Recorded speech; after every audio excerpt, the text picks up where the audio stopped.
கன்னிராசி என்பவர்களுக்கு 2026 எப்படி இருக்குன்னு பார்க்கலாமா? ஏப்ரல் மாதம் 14ஆம் தேதியிலேருந்து சூரிய பகவான் உச்சன் பெறுவது நல்லதா அஷ்டமத்தில் அப்படின்னா, இயல்பாக கன்னிராசிக்கு சூரியன் அஷ்டமாகிறது தப்பு இல்லை, உச்சன் பெறுவது தப்பு இல்லை. 8 8ஆம் இடத்துல போய் உச்சன் பெறார். 12ஆம் இடத்துக்கு உரியவர் 8ஆம் இடத்துல உச்சன் பெறுவது தவறல்ல.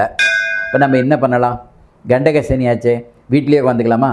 வேலை பார்க்க வேண்டாம், சரி இருக்கிற காசை செலவழிச்சிட்டு அப்படியே உட்காந்துக்கலான்னு இருக்கலாமா? அதுக்கா ஜோசியம்? நோ. ஏன்னா அப்படி சொல்ல மாட்டேன். என்னை பொறுத்த அளவில் உங்கள் செய்கிற தொழிலில் இருக்கக்கூடிய பின்னடைவுகளை பெருசுப்படுத்தாதீங்க. பின்னடைவுகள் இருக்குமா சார்? இருக்கத்தான் செய்யும். அதனால் நீங்கள் பாதிப்படைய மாட்டீங்க. இன்வெஸ்ட் பண்ணுறதுக்கான வாய்ப்பு இப்போதைக்கு கிடையாது. இன்வெஸ்ட் பண்ணக்கூடாது. எதில்? நிலத்தில் இன்வெஸ்ட் பண்ணுறதுக்கான வாய்ப்பு இந்த காலகட்டத்தில் கிடையாது. உங்களுடைய எக்ஸ்பென்சிவை குறைக்கலாம். எக்ஸ்பென்சிவை குறைச்சிக்கிட்டிங்கன்னா இன்னும் கொஞ்சம் பெட்டராக இருக்கும். இதெல்லாம் நீங்கள் வழக்கப்படுத்திக்கணும். பொருளாதாரம் எப்படி சார் இருக்கும்? ஒரே வார்த்தை, எனக்கு பணப்புழக்கம் சரளமாக இருக்குமா இருக்காதா? பணப்புழக்கம் சரளமாக இருக்கும், அதே லெவலுக்கு ஆனால் எக்ஸ்பென்சிவும் காத்துட்ருக்கும். வணக்கம் நேயர்களே. கன்னிராசி என்பவர்களுக்கு 2026 எப்படி இருக்குன்னு பார்க்கலாமா? ஏப்ரல் மாதம் கன்னிராசி எப்படின்னு எடுத்துக்கிட்டிங்கன்னா, உத்திர நட்சத்திரம் 2, 3, 4 பாதங்கள், அஸ்த நட்சத்திரம் 4 பாதங்கள், சித்திரை நட்சத்திரம் 1, 2 பாதங்கள். இந்த கன்னிராசிக்கு அதிபதி யார்? பகவான் புதன். எங்கே இருக்கிறாரு? மேஷத்தில். பிரமாதமான இல்லை. கன்னிராசிக்கு இயல்பாக கண்டகச்சனி அப்படின்னு 7ஆம் இடத்துல சனி பகவான் இருக்கிறதாக நம்ம சொல்கிறோம். அதோடு சேர்ந்து சூரியனும் இப்போ இருக்கிறாரு மாதத்தின் முற்பகுதி, அதாவது 13 ஏப்ரல் முடிய. செவ்வாயும் 2ஆம் தேதி அங்கே போயிடுறாரு 7ஆம் வீட்டில். கன்னிராசிக்கு 7ஆம் வீட்டில் போகும்போது என்ன ஆகிடும்? கணவன் மனைவி இவங்க 2 பேருக்குள்ள உறவுகளில் சின்ன உறவிகள் வரும். அவங்க கொஞ்சம் கவனமாக கையாளணும். இவ்வளோ தான். சரி, பொருளாதாரம் எப்படி இருக்குது? குரு பகவான் 10ல் பிரமாதமான நிலையில். கன்னிராசிக்கு 10ஆம் இடத்துல நியாயமாக குரு பகவான். 9ஆம் வீட்டில் பகவான் 9 கூடியவர் சுக்கிரன். அதேமாதிரி 8ல் ஏப்ரல் மாதம் 14ஆம் தேதியிலேருந்து உச்சன் பெற போகிறாரு உங்களுடைய 12ஆம் வீட்டுக்காரன் சூரிய பகவான். உச்சன் பெறுவது நல்லதா அஷ்டமத்தில் அப்படின்னா, இயல்பாக கன்னிராசிக்கு சூரியன் அஷ்டமாகிறது தப்பு இல்லை, உச்சன் பெறுவது தப்பு இல்லை. 8 கூடியவர் 8ஆம் இடத்துல போய் உச்சன் பெறார். 12ஆம் இடத்துக்கு உரியவர் 8ஆம் இடத்துல உச்சன் பெறுவது தவறல்ல. இப்போ யார் தவறு? ஒரே ப்ளஸ் பாயிண்ட் உங்களுக்கு என்ன அப்படின்னா, இப்போ கண்டக சனி அப்படிங்கிறதுல மாற்றம் இல்லை. சுக்கிர பகவான் தனகாரகன், நல்ல நிலையில், ஃபஸ்ட் கிளாஸ் நிலையில், பாக்கியஸ்தானத்தில் ரிஷபத்தில் இருக்கிறார் சார். 10ல் பதவி அப்படிங்கிறதுனால 10ஆம் இடத்துல குரு பகவான் தான். பதவியில் ஏதாவது சிக்கல் வருமா சார் அப்படிங்கிற ஒரு கேள்வி வரும். நாம் எந்த காலகட்டத்தில் எதை செய்தாலுமே கொஞ்சம் பயத்தோடு செய்யக்கூடிய வாய்ப்பு தான். கொஞ்சம் அடுத்தவர்களை நாம் சாதகப்படுத்தி கொள்ளாமல் சில விஷயங்களை நாம் பண்ணும் பொழுது, எல்லா ராசிகளையுமே கன்னின்னா என்ன அப்படின்னா, இப்போ கன்னி பொதுவாக கன்னினா பெண்ணுன்னு நம்ம எடுத்துக்கிற மாதிரி ஒரு சூழலில் வரும். ஆனால் கன்னிங்கிறது உபயராசியாக வந்துடும். உபயராசின்னா என்ன அப்படின்னா, பல பேருக்கு உபாயம் தேடக்கூடிய வாய்ப்புகள் உள்ள ராசியாக இது இருக்கும். ஆக இப்போ ராசிநாதன் அஷ்டமத்தில் போகிறது நல்லதான், டெஃபினட்டாக நல்லது. மறைந்த புதன் நிறைந்த செல்வத்தை தருவார். புதன் மறையணும், புதன் மறைஞ்சிருக்கிறார், அதனால் நிறைந்த செல்வத்தை கொடுப்பார். பயம் தேவையில்லை. ஆனால் இந்த கண்டக சனின்னு பயமுறுத்துகிறாங்களே, 7ல் சனி பகவான் இருக்கும்போது வாகனங்களில் கண்டிப்பாக போகணும், கவனமாக போகணும், வாக்குவாதங்களை தவிர்க்கணும், உத்தியோகத்தில் ஸ்திரத்தன்மை இருக்காது, வேலையில் இருக்கக்கூடியது இல்லாமல் வியாபாரத்தில் பண்ணாலும் அவ்வளோ சிறப்பாக இருக்காது. நியாயம். இதெல்லாம் ப்ராக்டிக்கலாக சில இடங்களுக்கு கொஞ்சம் கூட்டி குறைச்சலாக இருக்கும். சில இடங்களில் இது பெருசுப்படுத்தாமல் போகும், சில இடங்களில் போகும். இப்படி சொன்னால் எங்களுக்கு பலன் புரியலையே அப்படின்னு நம்ம கேட்கலாம். ஃபார் எக்ஸாம்பிள், இப்போ சித்திரை நட்சத்திரத்துக்கு பலன். ஃபார் எக்ஸாம்பிள், சித்திரை நட்சத்திரம் கன்னிராசின்னு வச்சுங்களேன். அவங்க ஒரு 40 வயதை எட்டக்கூடியவர்களாக இருந்தாங்கன்னா அவங்களுக்கு இன்னும் கொஞ்சம் பிரச்சனைகள் அதிகமாகும். ஏன் பிரச்சனை அதிகமாகும்னா, அவருக்கு தசாநாதன் பகவான் சனியாக இருப்பார். சனி பகவான் 7ஆம் வீட்டில் இருக்கும்போது குடும்பத்தில் சிக்கல் ஏற்படும். குடும்பத்தில் என்ன சிக்கல் ஏற்படும் அப்படின்னா, கணவன் மனைவிக்குள்ள வாக்குவாதங்கள் அதிகரிக்கும், பிரச்சனைகள் முட்டும், எதிர்பார்க்கத்தோட செலவு அதிகமாகும், மனவேதனைகள் இருக்கும், ஒன்று உராயக்கூடிய வாய்ப்புகள் இருக்கும், தன் பெற்ற குழந்தைகளுக்கு இது நம்ம செய்ய முடியலன்னு வருத்தம் இருக்கும். இது இப்படி ஒரு பக்கம். அஸ்த நட்சத்திரக்காரங்க சார், அஸ்த நட்சத்திரக்காரர்கள் எதையுமே ஒரு ஸ்திரத்தன்மை இல்லாமல் நமக்கு ஏதோ அப்படிங்கிற ஒரு அச்ச உணர்வோடு இருப்பாங்க.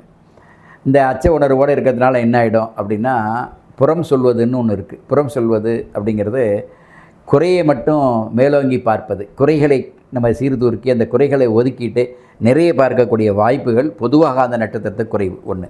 சரி, உத்திர நட்சத்திரத்துக்கு எப்படி சார்? உத்திர நட்சத்திரம் கன்னிராசி அப்படிங்கிற ஒரு கேள்வி கேட்டால், உத்திர நட்சத்திரங்கள் எதை பேசினாலும் அவங்களுக்கு அதுக்கு சாதகமாக படுத்துகிற மாதிரி ஒரு சூழலை உருவாக்குவாங்க. இது காரணம், சூரிய பகவான் அந்த நட்சத்திரத்துக்கு அதிபதி. சூரியன் விரையாதிபதியாக பேரார். தவளை தன்வாயால் கடுன்னு தன் வாயாலே கெடுத்துப்பாங்க. இதெல்லாம் யதார்த்தமாக நடக்கும். அப்போ கன்னிராசியில் 3 சொல்லிட்டேன்னா இப்போ நம்ம என்ன பண்ணலாம்? கண்டக சனியாச்சே, வீட்டிலேயே உட்காந்துக்கலாமா? வேலை பார்க்க வேண்டாம், சரி இருக்கிற காசை செலவழிச்சிட்டு அப்படியே உட்காந்துக்கலான்னு இருக்கலாமா? அதுக்கா ஜோசியம்? நோ, அப்படிலாம் ஜோசியம் சொல்லக்கூடாது. நான் அப்படி சொல்ல மாட்டேன். என்னை பொறுத்த அளவில் உங்கள் செய்கிற தொழிலில் இருக்கக்கூடிய பின்னடைவுகளை பெருசுப்படுத்தாதீங்க. பின்னடைவுகள் இருக்குமா சார்? இருக்கத்தான் செய்யும். அதனால் நீங்கள் பாதிப்படைய மாட்டீங்க. எப்படி சார் பின்னடைவு இருக்குங்கிறீங்க, பாதிப்படைய மாட்டேங்கிறீங்க அப்படின்னு கேள்வி கேட்டால், கேள்வி கேட்குறது மட்டும்தான் நீங்கள். நம்ம அதுக்கான வழி தேடுதல் அப்படிங்கிறது அவசியம். வழி தேடுதல் எந்த அளவுக்கு இருக்கும் அப்படின்னா, எதெல்லாம் நமக்கு சாதகமான கிரகமோ அவங்கள. சாதகமான கிரகம் உங்களுக்கு சுக்கிரன், சாதகமான கிரகம் பகவான் புதன், சாதகமான கிரகம் பகவான் ராகு 6ல். இவங்கள்லாம் ராகு பலிஷ்டன், ரொம்ப பலிஷ்டன். அப்போ ராகு செய்யாமல் இருப்பாரா? ராகு பிரமாதமாக செய்வார். ஃபார் எக்ஸாம்பிள் ராகு தசை நடக்கும். குறிப்பாக இப்போ அஸ்த நட்சத்திரக்காரர்கள் பிஃபோர் 35 ராகு தசை, அவங்களுக்கு 18 வருஷம், 17 வயசுலேருந்து ஒரு 18 வருஷம் 35 வயசில் ராகு தசை நடக்கும். யாரத்தாலும் முன்ன பின்ன இருக்கும். ராகு தசை அவங்களுக்கு நல்ல வளர்ச்சி தான் கொடுத்துருக்கும். அதுக்கடுத்தது குருதசை வரும். ஒரு 35 வயசு கடந்தவங்களுக்கு குருதசை வரும். குருதசையை உங்களுக்கு நல்ல லக்னமாக இருந்து, நல்ல அமைப்பாக இருந்து, ஃபார் எக்ஸாம்பிள் மீன லக்னமாக இருக்காங்க, குரு பகவான் பிரமாதமாக இருக்கிறாரு. மீன லக்னத்துக்கு குரு 10ஆம் வீட்டுக்காரன் 4ல் இருக்கான், டாப்பாக இருக்கும். அப்போ குரு பிரமாதமாக இருக்கார். சரி, சூரிய பகவான் இப்போ வந்து கன்னி ராசியாக இருக்கிற, ஏற்கனவே நம்ம முதல்ல சொல்லிட்டு சித்திரை நட்சத்திரமாக இருந்தது அப்படின்னா அவங்களுக்கு இருக்கக்கூடிய சனி திசை அனுகூலத்தை இருக்காது. ஃபார் எக்ஸாம்பிள் இப்போ உதாரணத்துக்கு மிதுன லக்னம் பாடாப்படுத்தி எடுத்துரும். அதேமாரி கன்னி லக்னம் பாடாப்படுத்தி எடுத்துரும். கன்னி ராசி கன்னி லக்னம் சித்திரை நட்சத்திரம் அப்படின்னா பாடாப்படுத்தி எடுத்துரும். 6-8க்கு வேண்டி தேவையில்லை விவகாரங்கள், தேவையில்லை வம்பு விழுங்கள், நமக்கு அடுத்தவங்க செஞ்ச படி நம்ம வேலை, இதெல்லாம் வந்துடும். சரி, இப்படிலாம் சொன்னால் எப்படி? இதை தான் சொன்னேன். ராசி பலன் எப்போதுமே பொதுவாக பாருங்கள். எனக்கு எல்லாமே ராசி பலன் முழுமையாக எதிர்பார்க்காதீங்க. ராசி பலனுங்கிறது ஒரு 30% உங்களுக்கு இம்ப்ளிமெண்ட் ஆகும். அதுக்கப்புறம் ஒரு ரிமைனிங் 70% என்னென்னா உங்களுடைய ஜனன ஜாதகம் உங்களோட வயது, உங்கள் வயதுக்கு தகுந்த உங்களுடைய தசாபக்தி. இந்த தசாபக்தி அனுகூலமாக இல்லையா, ஜாதக பாதகன், ஜாதகத்தில் யார் சாதகன் யார் பாதகன் அப்படிங்கிறதுக்கு லக்னம் இருக்குது. அந்த லக்னத்துக்கு தகுந்த மாதிரியான சாதக பாதகங்களை தெரிஞ்சுக்கிட்டு இதோ ஒப்பிடணும். எனக்கு இன்றைக்கி வந்து கண்டக சனின்னு சொல்கிறாங்க, இந்த கண்டக சனிங்கும் போது எப்படி இருக்குன்னு கேட்டு தெரிஞ்சுக்கிட்டிங்கன்னா உங்களுக்கு ஒரு கிளாரிட்டி கிடைக்கும். ஒரு கிளாரிட்டி, ஃப்ரீயாக போகலாம், ஃப்ரீயாக இருக்கலாம், எந்த பிரச்சனையும் இல்லை. மனசில் அழுத்தம் இருந்தால் தான் சார் உங்களுக்கு மடியில் கனம் இருந்தால் வழியில் பயன்னு சொல்லுவாங்க. இது ஒரு வாசகம். இப்போ மனம் ஃப்ரீ ஆயிடுச்சின்னு வச்சுங்களேன், உங்களுக்கு எங்கேயும் பிரச்சனை இல்லை. மனசை போட்டு நீங்கள் அழுத்துறீங்க, இது அவர் இப்படி சொல்லிட்டாரு, இது இவர் இப்படி சொல்லிட்டாரு, அவர் இப்படி சொல்லிட்டாரு, இதெல்லாம் ஒன்றுமே கிடையாது. இப்போ எதுக்காக இது சொல்கிறேன்னா, அட்லீஸ்ட் என்ன மாதிரி ஒரு சில ஜோதிடர்களாவது மக்களுக்கு ஒரு பலன் தரக்கூடியதாக, ஒரு தைரியம் தரக்கூடிய அஸ்ட்ராலஜர்ஸ் வேணும். தேவையில்லாத குழப்பங்கள் வேண்டாம். இது அவசியம். அதே சமயத்தில் மிக அவசியம் எது உங்களுடைய ஜனன ஜாதகம். அதில் உள்ள திசாபக்திகளுக்கு வந்து பெனிஃபிட்டபுளாக இருக்குமாங்கிறத தெரிஞ்சுக்கிட்டு இன்னும் கொஞ்சம் பெட்டராக நீங்கள் முடிவெடுக்கிறதுக்கு அது உங்களுக்கு துணை புரியுதுங்களா? அதனால் இந்த பள்ளி பருவத்தை படிக்கக்கூடிய கன்னிராசி என்பவர்களுக்கு இயல்பாக அவங்களுக்கு வந்து விடுமுறை முடித்து அவங்க தாராளமாக அவங்க நிறைய சுற்றுலா மையங்கள் போயிட்டு வர்றது, அவங்கள சொந்தக்காரங்க வீட்டுக்கு போயிட்டு வர்றது, இதெல்லாம் வழக்கமாக நடக்கும். அவங்களுக்கு எந்த விதமான பாதகமும் இல்லை. அதுக்கு அடுத்த ஸ்டேஜ் தாண்டக்கூடிய அவங்க வந்து என்ன மேல் படிப்புக்கு என்ன கேட்குறாங்களோ அந்த மேல் படிப்புக்க வேண்டியதெல்லாம் தடை இல்லாமல் கிடச்சிடும். பயப்படவே வேண்டாம். யார் தான் பயப்படணும்? இந்த வயதை எட்டக்கூடியவர்கள் ஒரு 25லேருந்து 40 வயதுக்குள்ளே இருக்கக்கூடியவர்கள் வேலை, திருமணம் ஒருத்தருடைய கணவன் மனைவி உறவுகள், அதற்கடுத்து உறவு முறையில் இருக்கக்கூடிய நிறைய நன்மை தீமைகள் எல்லாம் வச்சு வராங்கல்ல இன்வெஸ்ட் பண்ணுறது. அந்த இன்வெஸ்ட்மெண்ட் நமக்கு பெனிஃபிட்டபுளாக இருக்கிறதுலாம் இந்த ஸ்டேஜில் தான், 25லேருந்து 40 வயசுக்குள்ளே தான். அவங்க எல்லாம் எதெல்லாம் செய்யலாம், எதெல்லாம் செய்யக்கூடாது. இன்வெஸ்ட் பண்ணுறதுக்கான வாய்ப்பு இப்போதைக்கு கிடையாது. இன்வெஸ்ட் பண்ணக்கூடாது. எதில்? நிலத்தில் இன்வெஸ்ட் பண்ணுறதுக்கான வாய்ப்பு இந்த காலகட்டத்தில் கிடையாது. தங்கத்தில் இன்வெஸ்ட் பண்ணலாம். பில்டிங் கன்ஸ்ட்ரக்ட் பண்ணாமல் இந்த காலகட்டத்தில் அலவுட் இல்லை. ஏன் இல்லை அப்படின்னா, செவ்வாய் சனி 2 பேருமே வந்து நெருப்பும் ஜலமும் சேர்ந்தே ஒரே இடத்துல இருக்காங்க. அதனால் இந்த ஏப்ரல் மாதத்தில் உங்களுக்கு இதில் இன்வெஸ்ட் பண்ணுறதுக்கு வாய்ப்பு இல்லை. இன்வெஸ்ட் பண்ண வேண்டாம். தங்கத்தில் இன்வெஸ்ட் பண்ணுறதுக்கு குரு பகவான் 10ஆம் வீட்டில் இருக்கார், இன்வெஸ்ட் பண்ணலாம். சுக்கிரன் நல்லா இருக்கார், வெள்ளியில் இன்வெஸ்ட் பண்ணலாம். பேங்க் பேலன்ஸை இன்க்ரீஸ் பண்ணலாம். உங்களுடைய எக்ஸ்பென்சிவை குறைக்கலாம். எக்ஸ்பென்சிவை குறைச்சிக்கிட்டிங்கன்னா இன்னும் கொஞ்சம் பெட்டராக இருக்கும். இதெல்லாம் நீங்கள் வழக்கப்படுத்திக்கணும். ஜோதிடர் சொல்லி தான் உங்களுக்கு தெரிய வேண்டியதில்லை, எல்லாமே உங்களுக்கே தெரியும். ஆனால் ஜோதிடர் சொல்லணும், அவர் வந்து ஒரு வழிகாட்டி. அதனால் இதெல்லாம் நம்ம சொல்ல வேண்டிய அவசியம் இருக்குது. மேல் ஆஃபீஸர்கிட்ட இருக்கக்கூடிய கருத்து வேற்றுமைகள், இதெல்லாம் வந்து கருத்து உராய்தெல்லாம் நிஜமாக நடக்கும். அதெல்லாம் நீங்கள் முடிஞ்ச அளவுக்கு வாயை குறைச்சிக்கிறது நல்லது. உயர் பதவியில் இருக்கிறவங்க, நிறைய அரசியல் தொடர்பு இருக்கிறவங்க இந்த காலகட்டத்தில் கவனமாக கையாள வேண்டிய கட்டாயம் இருக்குது. இந்த சிக்கல்கள் ஏன் அப்படின்னா, அவங்களுக்கான புகழ் அந்தஸ்தெல்லாம் நல்ல பிரமாதமாக இருக்கும். ஆனாலும் கூட ஒவ்வொரு நிமிஷமும் அவர் ரொம்ப கவனமாக இருக்க வேண்டிய கட்டாயம். அதனால் அவங்களுக்கு கிடைக்கக்கூடிய ஆதாயங்களுக்காக அவங்க கவனமாக கையாளித்தான் ஆகணும். எடுத்தங்கொத்தன் பேசிட முடியாது. அப்படி பேசினா அவங்களுக்கு இழப்பு ஏற்படும். அந்த கவனக்குறைவினால் அவங்களுக்கு பொருள் இழப்புகள், கௌரவ பாதிப்புகள்லாம் உண்டு. இதை நம்ம கவனமாக நம்ம கையாளணும். அதுக்கடுத்து நம்ம செய்யக்கூடிய தொழிலில் இருக்கக்கூடிய ஆர்வத்தை அதிகப்படுத்துகிறோம், உழைப்பு அதிகப்படுத்துகிறோம், கடுமையான உழைக்கிறோம், அந்த உழைப்புக்கேற்ற ஊதியங்கள் வரலைன்னு வருத்தப்படுறோம். இதுதான் வருமானம். இந்த கடினமான உழைப்புகள் இருக்கும், உழைப்புக்கான ஊதியம் இல்லைங்கிற வருத்தங்கள் இருக்கும். இதெல்லாம் இந்த 7ஆம் இடத்துல இருக்கிற சனி பகவான் உண்டு. அதுக்கு பிறகு தான் கண்டகச்சனின்னு பேர். அதனால் இதெல்லாம் நம்ம பெருசுப்படுத்த வேண்டிய அவசியம் இல்லை. இந்த 7, 8 எப்போதுமே அனுகூலம் இருக்காது. சனி பகவான் 7ஆம் வீட்டில் வந்தாலும் சரி, 8ஆம் வீட்டில் வந்தாலும் அனுகூலம் இருக்காது. ஆனால் சில ராசிகளுக்கு நல்ல அனுகூலத்தை கொடுப்பார், சில ராசிகளுக்கு கொஞ்சம் பாதகமான சூழ்நிலை கொடுப்பார். இப்போ கன்னி ராசியை பொறுத்தவரை பாதகம் நான் சொல்ல விரும்பலை. ஆனாலும் கூட நீங்கள் எதிர்பார்க்கக்கூடிய எக்ஸ்பெக்ட் பண்ணக்கூடிய ரிசல்ட் வரலன்னு ஃபீல் பண்ணிக்காதீங்க. வர்ற ரிசல்ட்டை ஹாப்பியாக எடுத்துங்க. எடுத்துக்கிட்டு தான் ஆகணும். வேறு என்ன, நோ அதர் வே. அதனால் இதெல்லாம் ப்ராக்டிக்கலாக நம்ம திங்க் பண்ணால் இது நல்லா இருக்கும். அதனால் ப்ராக்டிக்கலாக திங்க் பண்ணுங்கள். எஸ்பெஷலி சித்திரை நட்சத்திரக்காரர்கள் அவங்களுடைய சுய ஜாதகத்தை செக் பண்ணுங்கள். அஸ்த நட்சத்திரக்காரர்களுக்கு இந்த காலகட்டத்தில் குழந்தை பருவத்தில் எதுவும் தேவை இருக்காது. ஒரு வயோதிக பருவத்தை, குறிப்பாக 60 வயசுக்கு மேலே இருக்கக்கூடியவங்களுக்கும் குருதசை முடிஞ்சு சனி தசை வந்துடும், அவங்களுக்கு அந்த சிக்கல் வராது. இந்த இடைப்பட்ட காலத்தில் இருக்கக்கூடியவர்களுக்கு சரியான ஒரு வழிகாட்டுதல் வேணும்னா அவங்களுடைய ஜனஜாதகம் ஒப்பிட்டு பார்க்கும்போது அவங்க எப்படிலாம் இருக்கணும், எந்த தெய்வத்தை வழிபடணும், எந்த மாதிரியான ஒரு சூழல் உங்களுக்கு இருக்கணும், யார்கிட்ட எதை பேசணுங்கிற திட்டமிடல்ங்கிறது மிக மிக மிக மிக அவசியம்.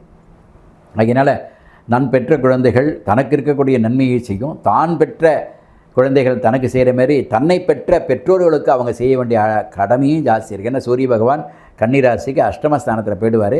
ஏப்ரல் மாதம் 14 சூரிய பகவான் அப்படிங்கிறவர் பிதிர்காரகன்னா தன்னுடைய பெற்றோர்கள், குறிப்பாக அப்பாவுக்கு வேண்டிய கிரகம், அப்பாவுக்கு வேண்டிய அஷ்டமஸ்தானத்தில் போகும்போது கொஞ்சம் கவனம் இருக்கணும்.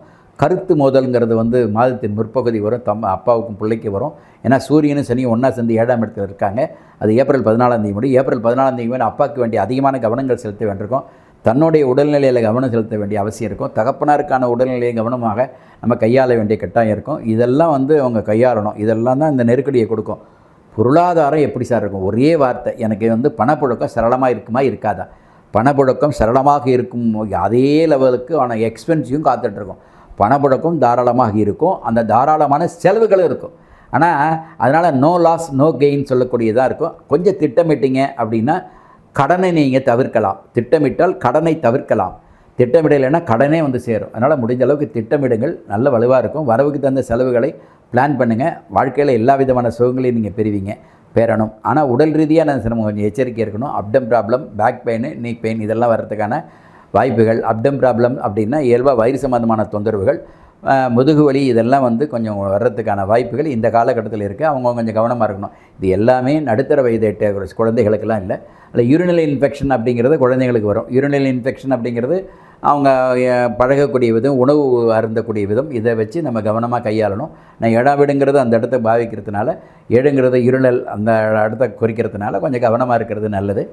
பொதுவாக இந்த மாதம் அவருக்கு ஏப்ரல் மாதம் எப்படி இருக்கும் அப்படின்னா, ஏற்றமாக இருக்குமா அப்படின்னா ஏற்றமாக இல்லை, அதே சமயத்தில் இறக்கமாகவும் இல்லை. அதாவது மெலோடியாக நடுநிலை நாயகமாக போகக்கூடிய மாதமாக இருக்குது. கொஞ்சம் கவனமாக இருங்க. உடல் ரீதியாக கொஞ்சம் கவனம் எடுத்துங்க. இரவு நேர பிரயாணங்கள் முழுமையாக தவிர்த்துருங்க, நல்லது. அது அவ்வளோ ஸ்லாக்கியம் இல்லை. அதில் வாகனங்கள்லாம் கொஞ்சம் கவனமாக போங்கன்னு சொல்லி, கன்னிராசிக்கு அதிர்ஷ்டமான நிறம் பச்சை, அதிர்ஷ்டமான திசை வடகிழக்கு, அதிர்ஷ்டமான எண் 51, அதிர்ஷ்டமான திசை, அதிர்ஷ்டமான புதன்கிழமை. உங்களுக்கு ரொம்ப வாரத்தில் புதன்கிழமை எப்போவுமே வெரி ஃபென்டாஸ்டிக்காக இருக்கும்.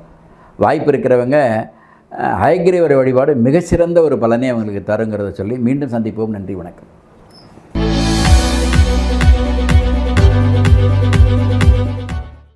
நேர்களே, இந்த ஆதியந்தம் டிவிக்கு சப்ஸ்கிரைப் பண்ணுங்கள். சப்ஸ்கிரைப் பண்ண பிறகு ஷேர் பண்ணுங்கள், லைக் பண்ணுங்கள், பெல் பட்டனை மறக்காமல் அழுத்துங்க.